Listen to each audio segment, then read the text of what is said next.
इन सारी चीजों के साथ साथ हम विश्लेषण में यह भी बताएंगे कि आखिरकार सरकार का मकसद क्या है नोटों को बंद करने का।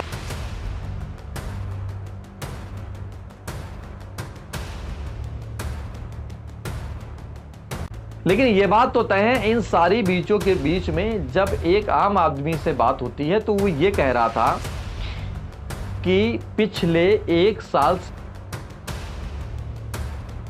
आज से तकरीबन 6.5 साल पहले आपने खबर सुनी थी, रात 8 बजे जब भाषण आया कि आज से 500 के और 1000 के नोट बंद हो रहे हैं तो त्राहिमाम मच गया था।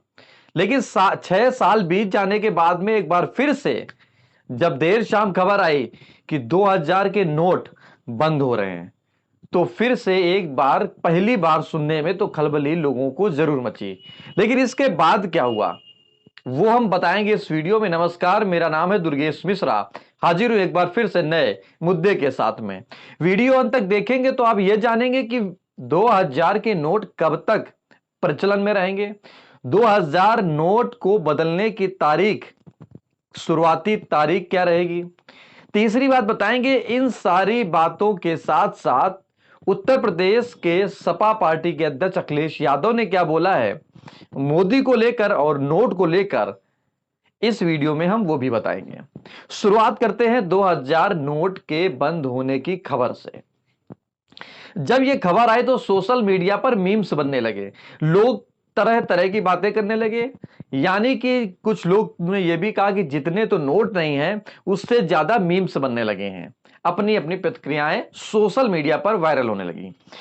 दूसरी बात यह हुई कि अब पॉइंट की बात यह है कि 2000 के नोट 30 सितंबर 2023 तक बैंकों में बदले जा सकेंगे, पहली बात।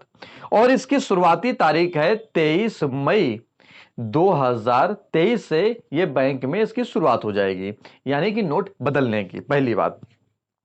दूसरी बात यह कि 20,000 तक इसको बदलने के प्रक्रिया में लाया जाएगा, यानी कि 20,000 से ज्यादा आप नोट नहीं बदल सकते। तीसरी बात यह कि हो सकता है कि इसकी तारीख में बढ़ोतरी की जाए समयानुसार और परिस्थिति के अनुसार। लेकिन इस बार बीते 6.5 साल पहले की तरीके तस्वीरें शायद नहीं आएंगी। पहले से इसका आकलन कर लिया गया है कि बदलने की प्रक्रिया कैसे रहेगी, सारी चीजें आरबीआई ने अपने तरीके से किया है। इन सारी चीजों के साथ साथ हम विश्लेषण में यह भी बताएंगे कि आखिरकार सरकार का मकसद क्या है नोटों को बंद करने का, यानी कि 2000 के नोट को प्रचलन में न रखने का। यहां तक तो ठीक था, लेकिन आप सपा पार्टी के अध्यक्ष का जरा एक ट्वीट पढ़िए। उन्होंने लिखा है कि कुछ लोगों को अपनी गलती देर से समझ में आती है। 2000 के नोट के मामले में भी ऐसा हुआ है, लेकिन इसकी सजा इस देश की जनता और अर्थव्यवस्था ने भुगती है। शासन मनमानी से नहीं, समझदारी और ईमानदारी से चलता है। यह बात अखिलेश यादव को मौका मिला और अखिलेश यादव ने अपनी बात ट्विटर के माध्यम से रख दी। अब आप यह समझिए कि जब 2000 का नोट बंद होगा तो सरकार का इससे क्या फायदा और क्या नुकसान होगा।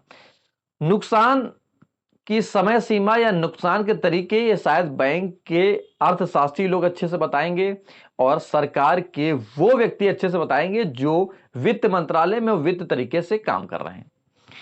लेकिन यह बात तो तय है, इन सारी बीचों के बीच में जब एक आम आदमी से बात होती है तो वो ये कह रहा था कि पिछले एक साल से 2000 के नोट मार्केट में नहीं दिखाई दे रहे हैं और वही 2000 के नोट जो कहीं डंप हो चुके हैं, अब उनके लिए परिस्थितियां बड़ी खराब हुई होंगी। अभी आपने खबर सुनी कि राजस्थान में एक ट्रक पकड़ा गया, उसमें नोट निकले।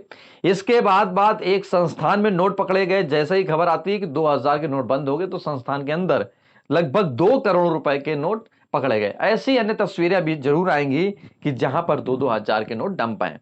इससे फिर वही चीज निकल करके सामने आएगी जो सरकार ने पिछले 6 साल पहले एक रिन्यूअल किया था कि नोट बंद हो रहे हैं तो सरकार को कई लाख करोड़ का फायदा हुआ था।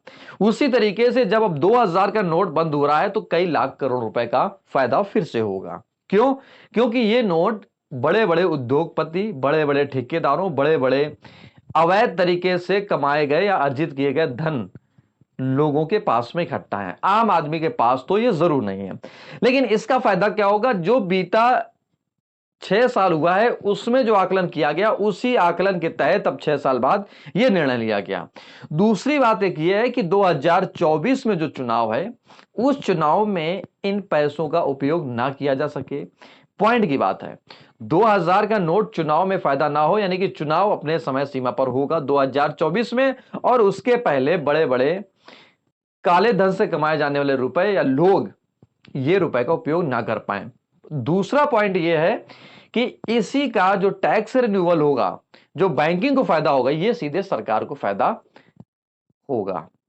यह आकलन कहीं ना कहीं देश की स्थिति को मजबूत करता है या कमजोर करता है, यह सरकार और आरबीआई तय करेगी, उनके आंकड़े तय करेंगे। लेकिन यह बात तो तय है कि कहीं ना कहीं इस बड़े फैसले का निर्णय बड़ा जिगर वाला ही व्यक्ति ले सकता है। शायद वो अब वर्तमान में हुआ है। आपकी क्या प्रतिक्रिया है, आप कमेंट बॉक्स में लिखकर जरूर बताएं।